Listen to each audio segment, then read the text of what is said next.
আমাদের হৃদয়টারে সজীব করে দেয় কে? আমরা উযু করলে আমাদের মনটাকে চাঙ্গা করে দেয় কে? আমরা মসজিদে ঢুকলে হৃদয়টাকে প্রাণবন্ত করে দেয় কে? মুমিন তো নামাজে গেলে চাঙ্গা হয়, মুমিন ওযু করলে চাঙ্গা হয়। বিষ্ণু ঈসা ইসলাম বললেন, ইয়াকিদু শাইতানু আলা কাফিয়াতি রাসি আহাদিকুম ইদা নাম। খেয়াল করে শুনবেন লক্ষ্মীপুরের ভাইয়েরা, চমৎকার একটা হাদিস। আমরা যখন ঘুমোতে যাই, শয়তান আমাদের প্রত্যেকের মাথার পিছনে 3টা অলসতার গিট মারে। কয়টা? আওয়াজ করে বলেন।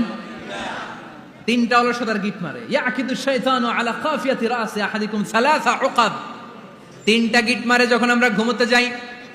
অলসতার 3টা গিট মেরে আমাদের কানের সামনে এসে ফিসফিস করে মন্ত্র পড়তে থাকে, আলাইসা লাইলুন তাওয়িলুন ফারকুদ, আলাইসা লাইলুন তাওয়িলুন ফারকুদ। বিশাল লম্বা রাত, ঘুমাও, অনেক সময় আছে, ঘুমাও। রাত 5টা বেজে যাচ্ছে, তাহাজ্জুদের সময় শেষ হয়ে যাচ্ছে, তখনও শয়তান বলে রাত অনেক লম্বা, ঘুমাও। ফজরের সময় পার হয়ে যাচ্ছে, সূর্য উঠে যাচ্ছে, শয়তান বলে আলাইসা লাইলুন তাওয়িলুন ফারকুদ, এখনো অনেক সময় আছে, লম্বা লম্বা লম্বা চৌড়া রাত পড়ে আছে, তুমি ঘুমাও। বিশ্বনবী বললেন, ফাইন ইস্তাইকাযা ওয়া যাকারাল্লাহ ইনহাল্লাত উকদা।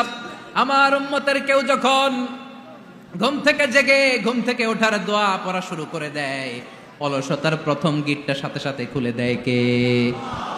আপনি ঘুম থেকে উঠেই যখন ঘুম থেকে ওঠার দোয়া পড়বেন, আপনার অলসতার প্রথম গিট খুলে দেয় কে? ঘুম থেকে ওঠার দোয়াটা কি? আলহামদুলিল্লাহিল্লাযী আহিয়ানা বা'দামা আমাতানা ওয়া ইলাইহিন নুশুর। প্রশংসা সে আল্লাহ, যে আল্লাহ আমাদেরকে লম্বা একটা ঘুম শেষে, মৃত্যু শেষে আমাদেরকে ঘুম থেকে উঠালেন।